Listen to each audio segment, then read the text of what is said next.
Na, sziasztok! Az első felvétel egy kis One Pocket bemutatkozás, meg szabályok, meg terjesztés.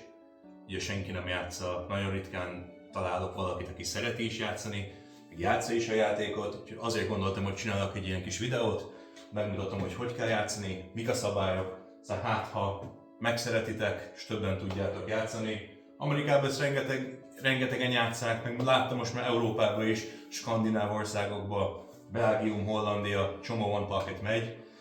Úgyhogy a következő 15 golyót felállítunk, ugyanúgy, mint a per 1-nél, ugyanoda állítjuk, és hátulról kell kezdeni, bárhonnan. A One Pocket az azt jelenti, hogy egy zsebet használsz te, egy zsebet használ az ellenfeled. És ugye ahonnan kezdünk föntről, hogyha erről az irányról kezdek, automatikusan ugye itt találom el az első és második golyót, kis jobb felsővel, és a golyókat letolom az én zsebem felé. Akkor ez automatikusan az én zsebem. Hogyha erről az oldalról kezdenék, és pont fordítva, akkor jobb felsővel célzom az első és második golyót itt, hogy a fehér visszajöjjön ide a gyémánt közé. Akkor a golyókat ugye nyilván arra tolom, akkor az lesz automatikusan a zsebem. És akkor így választjuk ki a zsebeket, nem nagyon kell bemondani, hogyha evidens és alapkezdést csinálunk. Bár én kezdésem az egyfalas kezdés, én mindig így kezdek, hogy kikkelek, így fal, és akkor erre tolom a golyókat, és megpróbálom a fehéret ráragasztani a golyra. Úgyhogy nekem be kell mondanom, hogy ez lesz a zsebem. Bár aki játszik velem, az már tudja, hogy amúgy is mindig az a zsebem. Jó, és akkor így döntjük el, hogy kinek a zsebe. 15 golyó van az asztalon, a többi zsebet nem használjuk. Hogyha esetleg véletlenül beesik egy golyó másik zsebbe, amikor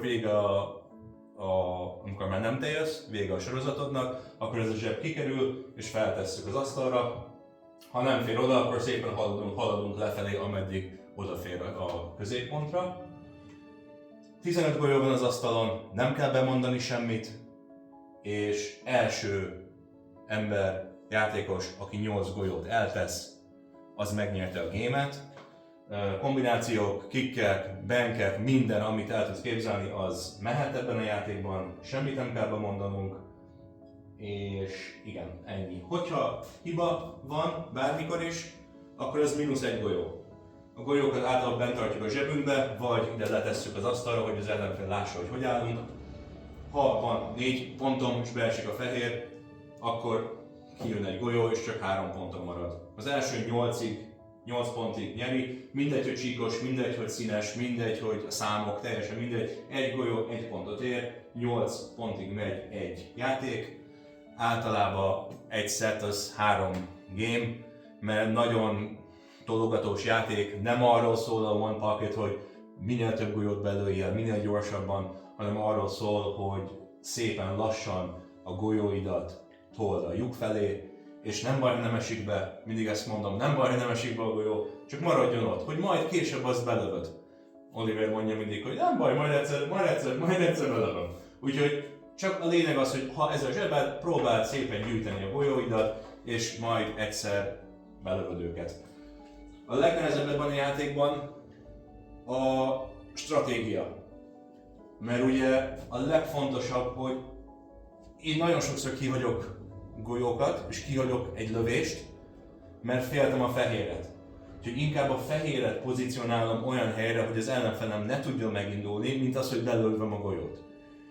És megpróbálod itt hagyni a zsebednél, de a fehéret meg messze, ugye másik, hogy az ellenfeled ne lássa. Igen. Megmutatok egy kezdést, hogy nálam hogy működik a kezdés. Én mindig oldalról kezdek, azt a harmadik gyémántot találom el egy kis jobb felsővel, középsebesség. És ez egy tökéletes kezdés.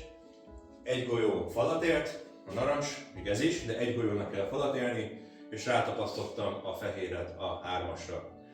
Ugye beszéltem, hogy ez lesz a zsebem, innen kezdtem, neki mentem a bolynak, erre nyitottam ki a golyóimat. Most végül is az 5-ös, a 8-as, a 11-es, esetleg a 9-es, hogyha az 5-ös majd eltettem, ezek mind szépen állnak oda tök jól nekem. az ellenfélnek meg nem nagyon van golyója, ami szabad, és az ő zsebe. Most ő jön. Úgyhogy rá van ragasztva a 3-asra, nem is nagyon tud mit csinálni. Ugye a célja az, hogy ezeket a golyókat az én zsebembe ne tudjam eltenni. Viszont neki is kéne egy olyan pozíciót csinálni, hogy ugyan tudjon később támadni. Úgyhogy nincs könnyű helyzetben, mert ide felhozni nem nagyon tudja, mert akkor a 11-es is látom, meg a 8-as is látom. Ide le nem nagyon tudja hozni, mert akkor látom a 15-ös, meg a 13-os, meg a 10-est. Ez egy nagyon nehéz induló, hogy mit csinálna az ellenfél. Valószínűleg én azt csinálnám, hogy a 3-ast meglőném finoman, és visszagurítánám a fehéret ide a bolyba, rátapasztani a 3-asra, vagy a 6-osra. Bár necces, mert hogyha nincs meg a tempó, akkor a 3-as az még játszható is. Úgyhogy az nem